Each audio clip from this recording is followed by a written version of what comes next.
Good morning મિત્રો. આજે આપણે વિલોપન પ્રક્રિયાઓની શરૂઆત કરવાના છીએ. આની આગળનો મુદ્દો કેન્દ્રાનુરાગી વિસ્થાપનની પ્રક્રિયાઓ આખો 1 નંબરનો પોઈન્ટ આપણે પૂરો કર્યો હતો. એની અંદર કાલના લેક્ચરની અંદર શું વાત કરી હતી એનું એક નાનકડું એવું રિવિઝન કરીએ તો કાલે આપણે વિન્યાસની અંદર વિન્યાસનું ધારણ એટલે કે રિટેન્શન કોને કહેવાય એના વિશેની વાત કરી હતી કે ભાઈ કાર્બન સાથે જે જોડાયેલા સમૂહો છે એના બંધ ચોક્કસ ને ચોક્કસ રહેશે, એટલે આણ્વીય સમમિતિ ગોઠવાયેલી જેમ છે એ જ રીતે નિપજમાં ગોઠવાયેલી હશે. માત્ર ને માત્ર ક્રિયાશીલ સમૂહ ત્યાં બદલાય છે. બરાબર છે. એને શું કહેવાય? વિન્યાસનું ધારણ. હા, ફાઇનલી થાય છે શું કે ભાઈ પ્રક્રિયક અને નિપજની અંદર પ્રકાશીય પરિભ્રમણ કેવું હોય છે? જુદું જુદું હોય છે. બરાબર. ત્યાર પછી જે જોયું હતું એની અંદર આપણે ડિફરન્ટ ત્રણ પ્રકારના વિન્યાસની વાત કરી હતી કે ભાઈ વિન્યાસનું વ્યુત્ક્રમણ, ધારણ અને રેશમીકરણ કોને કહેવાય? તો અહીંયા સાદા એક્ઝામ્પલથી આપણે વાત કરી હતી કે સાદું એક એવું એક્ઝામ્પલ છે કે જે પ્રકાશીય ક્રિયાશીલ છે. પ્રકાશ ક્રિયાશીલનો મિનિંગ શું થશે ત્યાં મિત્રો? કે કાર્બન ની 4 સંયોજકતામાં 4 ક્રિયાશીલ સમૂહો કેવા છે, કાં તો સમૂહો જુદા જુદા છે અને આ સમૂહના પ્રતિબિંબો એકબીજા ઉપર અધ્યારોપિત કરી શકાતા ન હોય તો આને પ્રકાશ ક્રિયાશીલ સંયોજન કહેવાય. બરાબર. હવે એ પ્રકાશ ક્રિયાશીલ સંયોજનની અંદર એક જગ્યાએ ક્લોરીન છે એનું વિસ્થાપન OH દ્વારા કરીએ તો OH છે એ ક્લોરીન થી વિરુદ્ધ દિશાની અંદર જો જોઈન્ટ થતો હોય એટલે કે વિન્યાસનું વ્યુત્ક્રમણ થાય કાં તો ઇન્વર્ઝન તમને જોવા મળે છે તો એ SN2 પ્રક્રિયાને અનુસરી શકે, અથવા તો બીજી કઈ પોસિબિલિટી કે દિશા એને એ જ રહેશે, ફક્ત ખાલી ક્રિયાશીલ સમૂહ જ બદલાય છે જેને આપણે શું કહીએ છીએ? ધારણ. હમણાં મેં તમને કીધું. અને ત્રીજી પોસિબિલિટી કેવી થશે? SN1 પ્રક્રિયા જેવી કે ભાઈ ક્લોરીન પેલા નીકળી જાય, કાર્બ કેટાઇન બની જાય, પછી OH છે ને એ રાઈટ સાઈડ થી પણ જોઈન્ટ થાય અને લેફ્ટ સાઈડ થી પણ જોઈન્ટ થાય.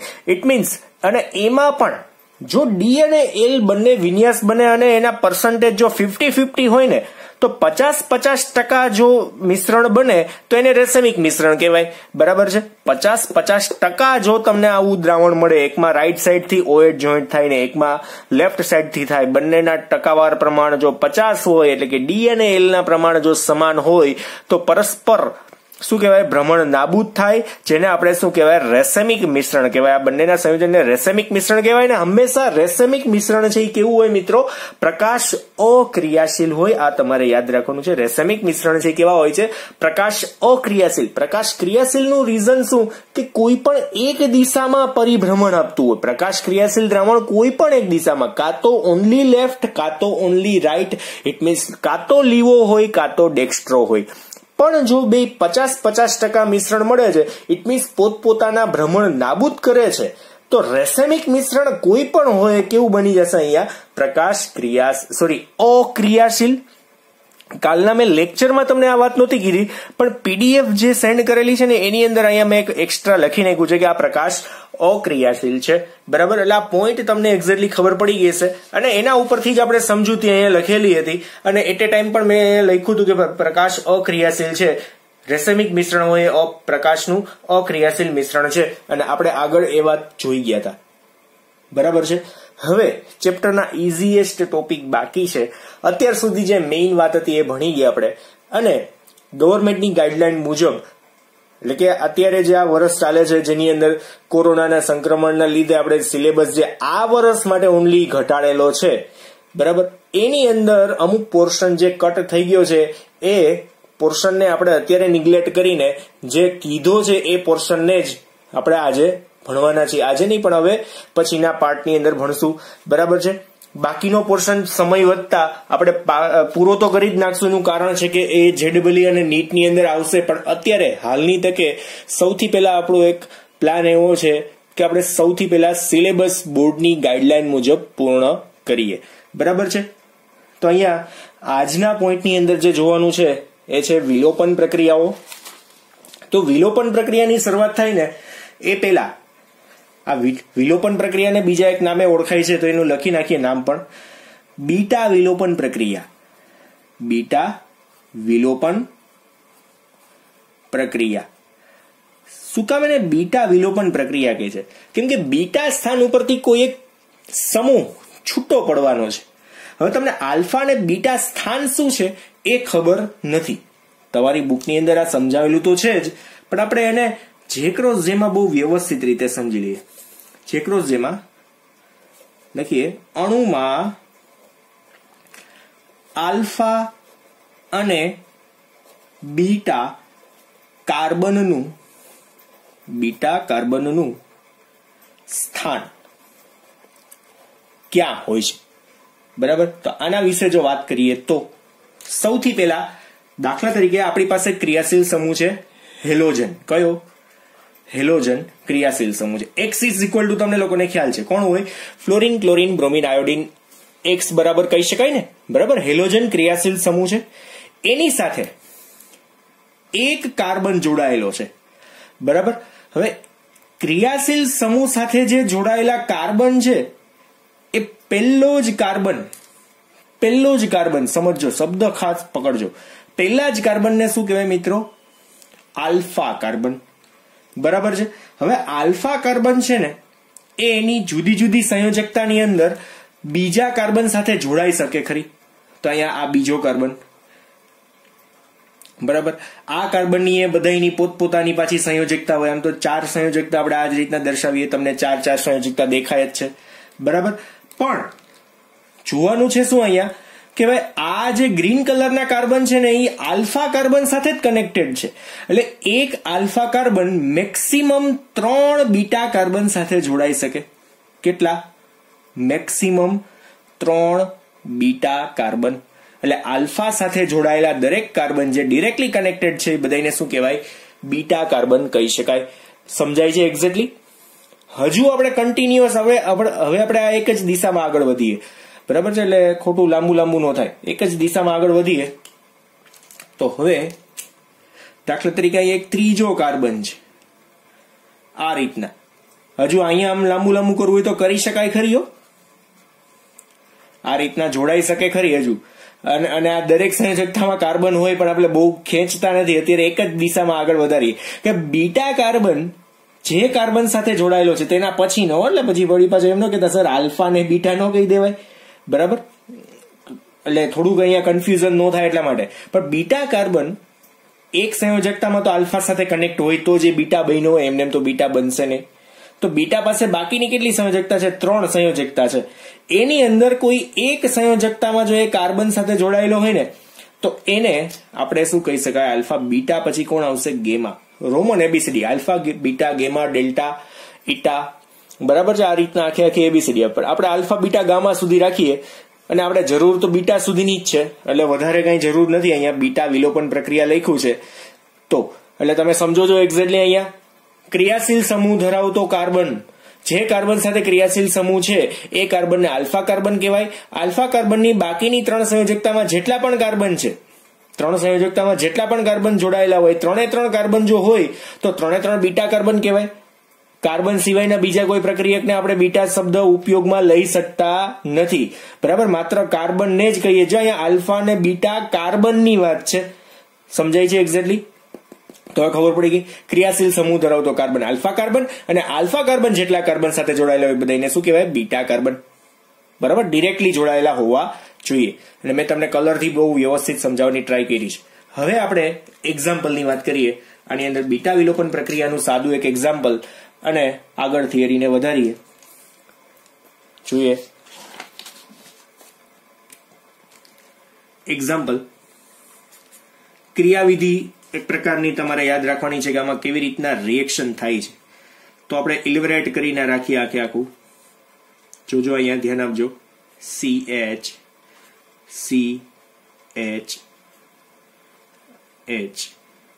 અને જેને રિમૂવ કરવાના છે ને એના કલર હું બદલી નાખું છું.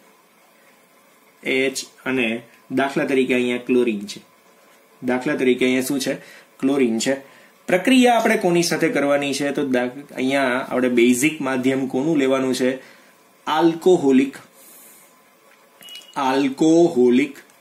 અથવા તો ઇથેનોલિક. બે એક જ થશે. ઇથેનોલ અને આલ્કોહોલ મેઇન ક્રિયાશીલ સમૂહની વાત કરી નાખી. પર્ટિક્યુલર ઇથેનોલ તમે કહો તો પણ ચાલશે. એટલે આલ્કોહોલિક KOH સાથે પ્રક્રિયા છે. આલ્કોહોલિક KOH સાથે. એમાં કેની સાથે કોણ છૂટો પડશે મિત્રો? અહીંયા Cl. અને ઓલામાં શું થઈ જશે? H2O. O. બરાબર, બધા છૂટા પડી ગયા. નિપજ તરીકે આની અંદર શું બનશે? આલ્કીન. ઇટ મીન્સ પેલા તો હું તમને આલ્ફા ને બીટા કહી દઉં ને તો તમને વધારે મજા આવશે, કેમ કે બીટા વિલોપન પ્રક્રિયાનું નામ શું કામ એને આપ્યું છે? ક્રિયાશીલ સમૂહ એટલે કે હેલોજન ધરાવતો કાર્બન, જેને આપણે શું કહીએ છીએ મિત્રો? Alpha carbon. આલ્ફા કાર્બનની ટોટલ 3 સંયોજકતા છે. 2 માં તો હાઇડ્રોજન છે, ત્રીજીમાં કોણ છે? કાર્બન છે. એ કાર્બન બીટા કાર્બન કહેવાય. એટલે કે આલ્ફા કાર્બન ઉપરથી હેલોજન, બીટા કાર્બન ઉપરથી હાઇડ્રોજન છૂટો પડીને જે બને છે એ નિપજ શું બને છે? આલ્કીન બને છે. બરાબર, જેને આપણે શું કહી શકશું અહીંયા? બીટા વિલોપન પ્રક્રિયા. બરાબર, તો નિપજ શું આવશે અહીંયા મિત્રો? HCH, H અને H. જો આ બંને ઉપરથી બંધ તૂટી ગયા તો અહીંયા વચ્ચે વધારાનો કયો હશે સંયોજકતા પૂર્ણ કરવા માટે? કાર્બનની સંયોજકતા 4 હોય ને. બરાબર, આનું નામ શું હતું? 1 ક્લોરો ઇથેન. અહીંયા શું આવશે મિત્રો? 2 ક્લોરો ઇથેન. બરાબર છે. તો અહીંયા તો ક્લોરીન કોઈ પણ સ્થાન ઉપર હોત ને તો પોસિબિલિટી સેમ એઝ જ રહેવાની હતી, એટલે એમાં કઈ વાંધો નહોતો. બરાબર છે. ટૂંકમાં બીટા વિલોપન પ્રક્રિયા શું કામ એને થઈ તો તમને ખબર પડી ગઈ ને. આલ્ફા કાર્બન ઉપરથી હેલોજન અને બીટા કાર્બન ઉપરથી હાઇડ્રોજન દૂર થાય અને જે નિપજ બને છે, ટૂંકમાં જે પ્રક્રિયા થાય છે એને આપણે શું કહી શકીએ? બીટા વિલોપન પ્રક્રિયા. બરાબર, હવે આની અંદર આપણે અસંમિત વાળી નિપજ લેવી છે કે ભાઈ હેલોજન પરમાણુ કંઈક એવી રીતના જોડાયેલો હોય તો બે જુદી જુદી નિપજો બની શકવાની શક્યતા છે. તો એક કેવી નિપજો બની શકે? આપણે બીજું એક એક્ઝામ્પલ લઈએ. આને આપણે એક્ઝામ્પલ નંબર 1 કહી દઈએ અને આને હવે કરીએ છીએ એક્ઝામ્પલ નંબર 2, કેમ કે આમાં મુખ્ય અને ગૌણ નિપજની વાત કરવી પડશે આપણે. તો દાખલા તરીકે આપણી પાસે એક પ્રક્રિયક છે CH3 CH CH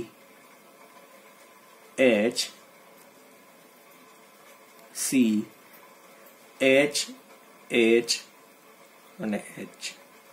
લાયા હું છે ને હવે બેના કલર બદલી નાખું.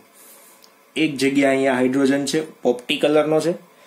બરાબર, આ હેલોજન છે અહીંયા, જેને આપણે અહીંયા ક્લોરીનના બદલે આજે હવે બ્રોમિન લઈ લઈએ અને બીજો એક હાઇડ્રોજન અહીંયા જોઈન્ટ કરીએ. આનું નામ શું થાય મિત્રો? 2 બ્રોમો બ્યુટેન થશે. 2 બ્રોમો બ્યુટેન. રિએક્શન કોની સાથે કરવાની છે અહીંયા? સાદી પ્રક્રિયા, સેમ એઝ આલ્કોહોલિક KOH. બે નિપજો જુદી જુદી બનશે આમાં. તો અહીંયા આપણે સીધા પાર્ટીશન આપી દઈએ. જો ગ્રીન કલર વાળામાં ગ્રીન કલર વાળું કરી નાખીએ એટલે અહીંયા આને આપણે એ નિપજ આપશું. ગ્રીન કલરનું જે છે એમાંથી જો હાઇડ્રોજન દૂર થાય તો એને એ નિપજ આપશું, અને સ્કાય બ્લુ કલરનું છે એમાંથી જો હાઇડ્રોજન દૂર થાય તો એને આપણે શું કહેશું? બી નિપજ છે. બરાબર છે. આ રીતના આપણે પાર્ટીશન રાખીએ એટલે તમને થોડીક વધારે ખબર પડે. તો હવે આની અંદર શું થશે? નિપજમાં જોવો જોઈને કે તમને લોકોને એટલી તો ખબર જ છે કે આ H દૂર થાય અને આ Br દૂર થાય તો દ્વિબંધ કોની વચ્ચે આવે? આ બે કાર્બન વચ્ચે આવે ને, પેલા બે કાર્બન વચ્ચે. અને જો આ બે વચ્ચેથી H અને Br દૂર થાય તો દ્વિબંધ ક્યાં આવે? આ બે કાર્બન વચ્ચે. સમજાય છે? તો આ એઝ ઇટ ઇઝ રહી જાય. તો પહેલી નિપજ જો જોઈએ તો પહેલી નિપજની અંદર શું થશે? દાખલા તરીકે આપણે આ A વાળી જોઈએ છીએ તો એની અંદર શું થશે કે ભાઈ CH3 એઝ ઇટ ઇઝ. પછી આ બે હાઇડ્રોજન અને બ્રોમિનને દૂર કરવાના છે, હાઇડ્રોજન બ્રોમિનને, તો આને આપણે CH2 એમને લખી નાખીએ. શું લખશું અહીંયા? CH2. બરાબર, CH2. પછી કોણ છે? CH. પછી કોણ છે અહીંયા? C અને H, કેમ કે Br તો કાઢી નાખવાનો છે. પછી અહીંયા કોણ વધ્યો? CH2. કોણ વધે છે? CH2. શું કામ એને? કેમ કે અહીંયાથી હાઇડ્રોજન અને બ્રોમિન દૂર થાય છે. બરાબર છે, હાઇડ્રોજન અને બ્રોમિન દૂર થાય છે. છૂટું શું પડશે? એ તો કોમન વધ છે. કઈ કઈ વસ્તુ છૂટી પડશે? -KBr -H2O. આ તો કોમન જ છે. બરાબર, પણ દ્વિબંધ ક્યાં બનશે? પહેલા સ્થાન ઉપર. જો 4 કાર્બનમાં પહેલા જ કાર્બન ઉપર દ્વિબંધ બનશે, કેમ કે અહીં પહેલાથી હાઇડ્રોજન ગયો છે. હવે બીજી કન્ડિશનમાં શું આવશે? જો મેં ગ્રીન કલર એટલે જ યુઝ કર્યો છે અહીંયા, એટલે તમે એક્ઝેક્ટલી સમજી શકો. ધેન આફ્ટર અહીંયા શું આવશે? CH3 CH CH3 પછી આ H અને Br જાય તો અહીંયા વધે જ શું જોવો જોઈએ ને, CH અને CH બે જ વધે છે, પછી કોણ છે CH3, બરાબર. હવે H અને Br અહીંથી જાય છે તો અહીંયા સ્કાય બ્લુ કલર આપણે યુઝ કરી, કેમ કે આ H ગયો છે બીજા સ્થાન ઉપરથી, તો અહીંયા આપણે દ્વિબંધ કરી નાખીએ, કેમ કે જે બે કાર્બન વચ્ચેથી જે છૂટા પડે છે ત્યાં દ્વિબંધ આવે ને, બીજે ક્યાંય તો ન આવે. સમજાય છે એક્ઝેક્ટલી તમને લોકોને અહીંયા? તો આ બંનેના નામ, જો આમાં દ્વિબંધની સ્ટેબિલિટીની વાત કરવાની છે હવે, તો બેના નામ શું થશે અહીંયા? બ્યુટ 1 ઇન. જે પ્રેક્ટિકલી જો જોઈએ ને તો મિત્રો અરાઉન્ડ 19% નીપજ બને છે, જેને આપણે શું કહી શકશું? ગૌણ નીપજ, આવું કહી શકશું. અને આ જે છે બ્યુટ 2 ઇન, એ કેટલા પર્સન્ટ થઈ? તો અહીંયા જો આ 19% હોય તો આને શું કહી શકાશે? 81% થશે ને, 81%. અને એને આપણે શું કહી શકશું? મુખ્ય નીપજ. બરાબર છે. શું કામ એને મુખ્ય નીપજ? કેમ કે એમાં દ્વિબંધ છે ને એ અંદરની તરફ હોવાના લીધે એની સ્ટેબિલિટી જે છે એ છેડાના કાર્બન સાથેના દ્વિબંધ કરતા કેવી થઈ જશે? વધારે થઈ જશે. કેમ કે આ જે દ્વિબંધ છે ને એ ફટાફટ કોઈ એક નવા પ્રક્રિયક સાથે પ્રક્રિયા કરવાની ક્ષમતા ધરાવે છે, કેમ કે બહારની બાજુ છે, આ અંદરની બાજુ છે, એટલે એની સ્ટેબિલિટીનું લેવલ છે આના કરતા વધારે છે. એટલે આને આપણે મુખ્ય નીપજ કહે છે, જેનું પ્રમાણ વધારે બને છે, અને આ ગૌણ નીપજ છે જેનું પ્રમાણ ઓછું બને છે. બરાબર. હવે તમે મિત્રો અહીંયા તમારા શબ્દોમાં નાનકડી થિયરી તો લખી જ શકો છો, તમારે થિયરી લખી પણ નાખવાની. બીટા વિલોપન પ્રક્રિયા જો આપણને 2 માર્કની અંદર પૂછાય તો તમારે સાદા શબ્દમાં શું લખવાનું કે ભાઈ હેલો આલ્કેન સંયોજનની અંદર, ટૂંકમાં હેલો આલ્કેન સંયોજનની પ્રક્રિયા આલ્કોહોલીય KOH ની હાજરીમાં કરતા આલ્ફા કાર્બન ઉપરથી હેલોજન અને બીટા કાર્બન ઉપરથી હાઇડ્રોજન દૂર થતા આલ્કીન નીપજ મળે છે. આ પ્રક્રિયાને બીટા વિલોપન પ્રક્રિયા કહે છે, કારણ કે તેમાં બીટા કાર્બન ઉપરથી હાઇડ્રોજનનો પરમાણુ દૂર થાય છે. બરાબર છે.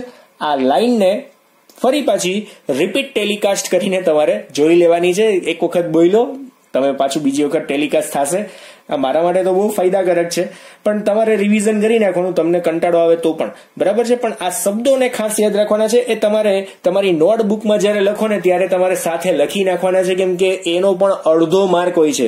જો 2 માર્કની અંદર બીટા વિલોપન પ્રક્રિયા પૂછાય તો આ બંને એક્ઝામ્પલ આપવાના, પણ સાથે ડિસ્ક્રિપ્શન પણ લખવાનું, બાકી અડધો માર્ક કટ થઈ શકે ખરી. બરાબર. બોર્ડ એક્ઝામની વાત કરું છું અહીંયા. ધેન આફ્ટર નેક્સ્ટ વન, ધાતુ સાથેની પ્રક્રિયાઓ જોઈએ. 3rd નંબર, ધાતુઓ સાથેની પ્રક્રિયા. ધાતુઓ સાથે પ્રક્રિયા, એમાં આપણે મેગ્નેશિયમ અને સોડિયમ વાળી વાતો જ કરવાની છે. ધાતુઓ સાથે પ્રક્રિયા,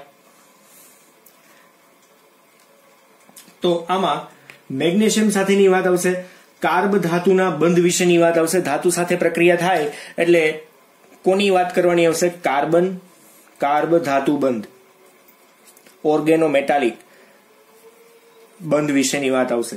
બરાબર. કેવી રીતના? તો અહીંયા ગ્રિગ્નાર્ડ રિએક્શનો છે. આપણે સૌથી પહેલી રિએક્શન આની અંદર જોઈએ કે ગ્રિગ્નાર્ડ પ્રક્રિયા, અને પછી આપણે વુડ્સ પ્રક્રિયા જોશું. એટલે આપણે અહીંયા એ કરીને લખીએ ગ્રિગ્નાર્ડ પ્રક્રિયા. ગ્રિગ્નાર્ડ પ્રક્રિયા, આ પ્રક્રિયા છે ને લગભગ 3 ચેપ્ટર સુધી તો તમારું લોહી પીવાની જ છે. બરાબર. એક સાથે કન્ટિન્યુઅસ આવ્યા જ રાખશે. ગ્રિગ્નાર્ડ પ્રક્રિયા સ્પેશિયલી કોની સાથે થશે? તો Mg ધાતુ સાથે. Mg ધાતુ સાથેની શુષ્ક ઈથરની હાજરીમાં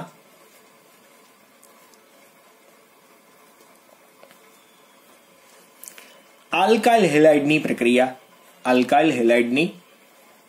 પ્રક્રિયા કેવી રીતે થાય એને આપણે જોઈએ. આલ્કાઇલ હેલાઇડની રિએક્શન કેવી રીતે થશે? એક કોમન રિએક્શન આપણે શરૂઆત કરીએ તો ફોર એક્ઝામ્પલ આપણી પાસે કોણ છે અત્યારે? R અને X છે. ની પ્રક્રિયા કોની સાથે કરવાની છે? મેગ્નેશિયમ સાથે કરવાની છે. મેગ્નેશિયમની ધાતુ સાથે કરવાની છે. હવે એ જે પ્રક્રિયા છે ને મિત્રો, એ શુષ્ક ઈથરની હાજરીમાં થશે. શુષ્ક ઈથરની હાજરીમાં. બરાબર છે. હવે શુષ્ક ઈથરની હાજરીમાં થાય અને પ્રક્રિયામાં થશે શું? તો અહીંયા આવશે R, then after અહીંયા Mg, then after X. બરાબર છે, RMGX. ગ્રિગ્નાર્ડ પ્રક્રિયક. આને કહેવાય શું મિત્રો? અહીંયા ગ્રિગ્નાર્ડ પ્રક્રિયક નામ લખવું છે. Alkyl magnesium halide where X is equal to હંમેશા વધારે પડતો ક્લોરાઇડ અને બ્રોમાઇડનો જ ઉપયોગ થાય છે અને સૌથી વધારે બ્રોમાઇડનો ઉપયોગ થાય છે. ખાસ ગ્રિગ્નાર્ડે બ્રોમાઇડ સાથેની રિએક્શનો સૌથી વધારે કરેલી છે, તો ક્લોરાઇડ રેર કેસમાં આવે છે, એવું ધ્યાન રાખવું. Alkyl magnesium halide. અને બીજા સ્ટેપની અંદર શું હશે? તો બીજા સ્ટેપની અંદર એનું જળ વિભાજન. જળ વિભાજન કેવી રીતના કરવાનું હશે? તો R સમજી લો અહીંયા Mg અને X છે. હવે આની પ્રક્રિયા કોની સાથે કરવાની છે? H2O સાથે કરવાની છે. કોની સાથે મિત્રો? અહીંયા H2O. એટલે આપણે અહીંયા H2O આવું લખીએ છીએ. તો બનશે શું? અહીંયા H2O સાથેની પ્રક્રિયાથી થશે શું? તો આલ્કેન નિપજ બને છે. પ્રક્રિયા કરતા અહીંયા કન્ટિન્યુઅસ લખી શકાય આલ્કેન નિપજ બને છે. તો શું આલ્કેન નિપજ બને? તો R ની સાથે H2O નો એક હાઇડ્રોજન આવશે, વત્તા Mg સાથે કોણ આવશે? જોજો અહીંયા Mg સાથે કોણ આવશે? તો ઓલરેડી એક X તો જોડાયેલો જ છે. H2O નો બીજો કોણ આવશે? OH. બરાબર છે. જો આ સ્ટેપ પડી ગયા છે અહીંયા, આ પેલું સ્ટેપ છે અને આ બીજું સ્ટેપ છે એક જ રિએક્શનનું. અહીંયા નિપજ તરીકે આપણને શું મળશે? આલ્કેન. બરાબર. આ બીજું જે નિપજ છે ને એનું કોઈ નામ બનશે નહીં. Mg, OH અને X આનું કોઈ નામ બનતું નથી. હવે જોઈએ આની અંદર મિત્રો સાદા એક્ઝામ્પલ જોઈએ એટલે તમને વધારે મજા આવશે. બરાબર. ગ્રિગ્નાર્ડ પ્રક્રિયાની અંદર ભેજનું અલ્પ પ્રમાણ દૂર કરવું ખાસ જરૂરી હોય છે, અને એના માટે જ આપણે આની અંદર ટૂંકમાં શુષ્ક ઇથરને ઉમેરીએ છીએ. બરાબર. શુષ્ક ઇથરનું ઉમેરવાનું કારણ શું? તો અહીંયા ખાસ લખી નાખીએ, ભેજ દૂર કરવા. ભેજ દૂર કરવા. બરાબર છે. બાકી કોઈ ખાસ કઈ જરૂર હોતી નથી. હા, એક વસ્તુ ખાસ કે ભાઈ અહીંયા આલ્કોહોલની ટૂંકમાં આ H2O ની જગ્યાએ આપણે બીજું શું ઉમેરી શકીએ? તો જે પણ તત્વો એવા છે કે ભાઈ હાઇડ્રોજન રિમૂવ કરી શકે છે, પછી એમાં H2O પણ હોઈ શકે, આલ્કોહોલ પણ હોઈ શકે H2O ની જગ્યાએ, પછી એની જગ્યાએ અમાઇન પણ હોઈ શકે NH3, પછી એમાં પ્રાથમિક, દ્વિતીયક, તૃતીયક અને એસિડ પણ હોઈ શકે. ટૂંકમાં H+ પૂરા પાડી શકે એવા એસિડ કોઈ પણ. બરાબર. H+ નું ડોનેશન કરી શકે એવા.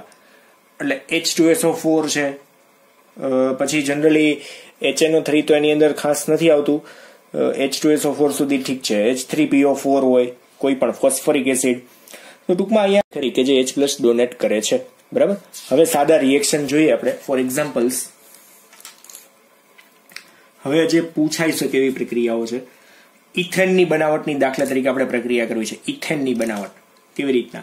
જોજો અહીંયા મારી પાસે સૌથી પહેલો પ્રક્રિયક છે CH3 CH2 Br. કોણ છે અહીંયા? Bromo ethane. નામ શું બનશે મિત્રો? અહીંયા બ્રોમો ઇથેન. કોની સાથેની પ્રક્રિયા છે બ્રોમો ઇથેનની? તો અહીંયા દાખલા તરીકે Mg સાથેની પ્રક્રિયા છે ઇન પ્રેઝન્સ ઓફ શુષ્ક ઇથર. એનું કારણ શું? કે આ પ્રક્રિયાની અંદર ભેજ હોય તો એ છૂટો પડી જાય. શુષ્ક ઇથરની હાજરીમાં પ્રક્રિયા, એટલે નિપજ શું બને છે શુષ્ક ઇથર સાથેની પ્રક્રિયાથી? CH3 CH2, દેન આવશે અહીંયા Mg અને ફાઇનલી કોણ આવશે પાછો? અહીંયા Br. બરાબર. તો અહીંયા નામ શું બનશે? Ethyl magnesium. Ethyl magnesium bromide બનશે આવું કંઈક. હવે કન્ટિન્યુઅસ આપણે રિએક્શન લખી નાખીએ. સીધે સીધું આની અંદર જ જળ વિભાજન કરવું છે. બરાબર. કોને ઉમેરવાનો છે? અહીંયા જળ વિભાજન કરીએ તો પાણી ઉમેરવાનું છે. H2O ઉમેરતા શું થશે મિત્રો? અહીંયા CH3 અને CH2 માંથી શું થઈ જશે? એક હાઇડ્રોજન વધારાનો આવશે એટલે અહીં CH3 થઈ જશે. બરાબર. વત્તા Mg ની સાથે કોણ જોઈન્ટ થશે? તો ઓલરેડી એક Br તો હતો જ. બરાબર છે. પણ આ H2O નો એક H અહીંયા આવશે અને બાકીનો OH ક્યાં આવશે? અહીંયા. આનું નામ શું બનશે? ઇથેન. સમજાય છે? બહુ સિમ્પલ છે આ તો. આવડી જાય એવું જ છે, બરાબર. આ જ વસ્તુ આલ્ડીહાઇડ કીટોન કાર્બોક્સિલિક એસિડમાં, આલ્કોહોલમાં આપણે ઉપયોગમાં લેવાના છે. આલ્કોહોલની બનાવટ માટે પાછી ગ્રિગ્નાર્ડ પ્રક્રિયાઓ આવવાની જ છે, બરાબર. પણ અત્યારે આટલી તમને ખબર પડી ગઈ આ ક્રિયાવિધિ શું છે. Okay, done. તો હવે આનું બીજું એક્ઝામ્પલ લખવાની ખાસ કઈ જરૂર નથી. આપણે આગળ વધીએ. વુડ્સ પ્રક્રિયા જે છે એની અંદર વુડ્સ પ્રક્રિયા બહુ નાની છે, પણ એની અંદર એરોમેટિક વાળી પ્રક્રિયાઓ પણ થઈ શકે છે. તો વુડ્સ પ્રક્રિયાઓ આપણે જોકે આમ તો 11th ની અંદર ચેપ્ટર નંબર 13 માં પણ આવી ગઈ છે, એટલે આપણે અત્યારે થોડીક જગ્યામાં સમય એમ છે તો લખી જ નાખીએ. શું આવશે? વુડ્સ પ્રક્રિયા. વુડ્સ પ્રક્રિયા. આ બધી પ્રક્રિયાઓ છે ને સમાન છે, અને ખાસ કરીને MCQ અને 2 માર્ક્સની અંદર પૂછાઈ શકે એવા ક્વેશ્ચનની અંદર આવે છે, બરાબર. એટલે આને ખાસ ધ્યાનમાં લેવી. વુડ્સ પ્રક્રિયા શું છે? તો આ પણ સોડિયમ ધાતુ સાથેની પ્રક્રિયા, આલ્કાઇલ હેલાઇડની સોડિયમ ધાતુ સાથેની પ્રક્રિયા છે. આપણે અહીંયા એક હેડિંગ આપી દઈએ, RX ની એને ધાતુ સાથે શુષ્ક ઈથરની હાજરીમાં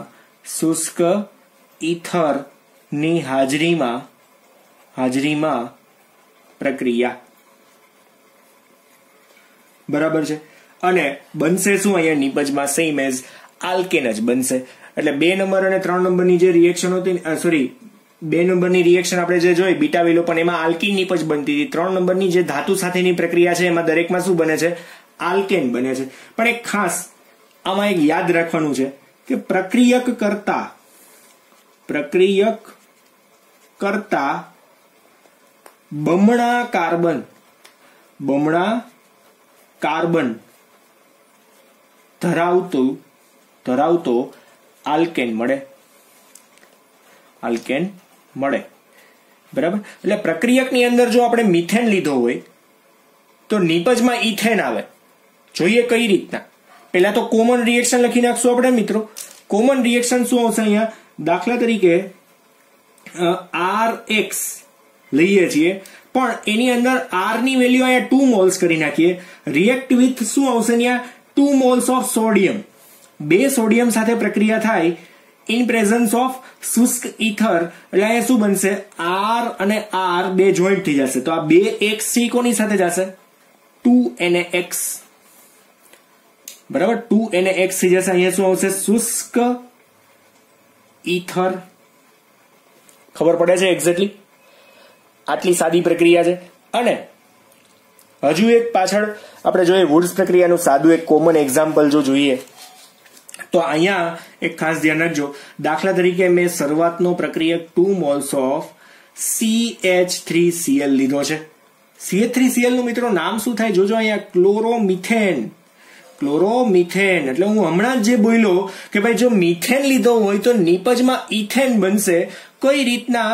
તો અહીંયા રિએક્ટ વિથ શું આવશે? દાખલા તરીકે આપણે પ્રક્રિયા કરીએ છીએ કોની સાથે? સોડિયમ સાથે કરીએ છીએ, જેની સંખ્યા પણ કેટલી છે? 2 છે. અને ઇન પ્રેઝન્સ ઓફ શું આવશે અહીંયા? શુષ્ક ઈથર સાથેની પ્રક્રિયા છે, બરાબર. તો હવે નિપજમાં શું બનશે અહીંયા? તો CH3 અને CH3 બંને જોઈન્ટ થઈ જશે. જો ન્યા CH3 કેમ કે 2 મોલ CH3 છે, વત્તા શું બનશે અહીંયા? 2 મોલ્સ ઓફ Na અને 2 કોણ આવશે અહીંયા? Cl. નામ શું બનશે મિત્રો? અહીં મિથેન હતું, હવે શું બન્યું? ઇથેન. આનું નામ શું થશે? Sodium chloride. પણ આ શુષ્ક ઈથરની હાજરીમાં આવી કઈ પ્રક્રિયા થાય છે, બરાબર છે. હવે સેમ એઝ રિએક્શન આવી જ પ્રક્રિયાઓ વુડ્સ ફિટિંગ અને ખાલી ફિટિંગ પ્રક્રિયાની અંદર આવશે. પણ એ હેલો એરિન સંયોજન આપણે શરૂઆત કરશું ને, તો હેલો એરિન સંયોજનોની જે પ્રક્રિયાઓ છે એની અંદર આના વિશેની વાત આવશે. સેમ એઝ સોડિયમ ધાતુ સાથેની જે પ્રક્રિયા છે એ જ રીતની પ્રક્રિયા સેમ એઝ આની અંદર આવી શકે છે. હવે એ ટૂંકમાં અહીંયા આપણો ટોપિક આજનો પૂરો કરીએ છીએ. બહુ નાનો એવો ટોપિક આપણે ભણ્યા છીએ, પણ ઇમ્પોર્ટન્ટ MCQ ની અંદર તો વારંવાર પૂછાઈ શકે એવો છે. એટલે હું તમને અત્યારે અમુક હોમવર્કમાં એક્ઝામ્પલ આપી દઉં છું. તમારે એના યુટ્યુબના કોમેન્ટ બોક્સની અંદર મને જવાબ દેવાના છે, બરાબર છે, અને દેવાના જ છે. આ ઇમ્પોર્ટન્ટ છે, ઓછો પોર્શન ચાલ્યો છે, ખાસ આની અંદર ધ્યાન આપજો. પહેલો ક્વેશ્ચન તમારે મને જવાબ દેવાનો છે. એમાં હોમવર્કની અંદર યુટ્યુબના કોમેન્ટ બોક્સમાં તમારે જવાબ દેવાના છે, બરાબર. દાખલા તરીકે એક પ્રક્રિયક છે મારી પાસે CH3 CH2 પછી CH Cl CH2 અને CH3 બરાબર આવો પ્રક્રિયા છે ની પ્રક્રિયા હું KOH સાથે કરું છું તો નિપજ શું બનશે બરાબર જવાબ દેજો then after અહીંયા લખું છું ક્લોરો પ્રોપેન 1 ક્લોરોપ્રોપેન છે પ્રોપેન સરખું દેખાતું નથી ઓકે 1 ક્લોરો પ્રોપેન આપણે ચોખ્ખું લખી નાખીએ 1 ક્લોરો પ્રોપેન ની પ્રક્રિયા કોની સાથે કરવાની છે મેગ્નેશિયમ અને શુષ્ક ઈથર સાથે કરવાની છે શું નિપજ બને છે એ તમારે મને કહેવાની છે બરાબર એટલે બંનેની અંદરની નિપજો તમારે મને જવાબ કોમેન્ટ બોક્સની અંદર કોમેન્ટ કરીને દેવાના છે એટલે મને ખબર પડી જશે કે તમને લોકોને સમજાણી કે નહીં બરાબર પ્રક્રિયાઓ અને બહુ સિમ્પલ પ્રક્રિયાઓ છે હા હજુ એક થોડો ક્રિટિકલ ક્વેશ્ચન ધ્યાન રાખજો અહીંયા આનો જવાબ તમારે ખાસ વિચારવાનો છે CH3 2 મોલ્સ ઓફ લઉં છું CH Cl અને CH3 છે ની પ્રક્રિયા એને અને શુષ્ક ઈથર સાથે થાય છે આનો જવાબ તો તમારે દેવાનો છે ગ્રીન કલરની રિએક્શન જે લખી છે ને શું નિપજ મળે છે આમાં 2 નિપજો બનશે ને આની અંદર તો વધારે નિપજો બનશે બરાબર છે એક્સ્ટ્રા પણ તમારે તમારી રીતે છૂટું પાડી દેજો પણ હોમવર્કમાં આના 3 ના જવાબ લખી નાખવાના છે આનું નામ તમને લોકોને હવે બનાવતા આવડે છે બરાબર તો મિત્રો આજે આપણે અહીંયા સુધી જ રાખવાના છીએ જવાબ બધા વ્યવસ્થિત આખો લેક્ચર જોઈને આપી જ દેવાના છે બરાબર અને ચેપ્ટરનો લગભગ લાસ્ટ 2 લેક્ચર બાકી છે એટલે થિયરીનો પોર્શન અહીંયા પૂરો થઈ જવાનો છે ચેપ્ટરનો બરાબર પછી આપણે સીધું સ્વાધ્યાય પૂરું કરશું 1 by 1 જતા જશું આગળ આજે અહીંયા સુધી રાખીએ થેન્ક યુ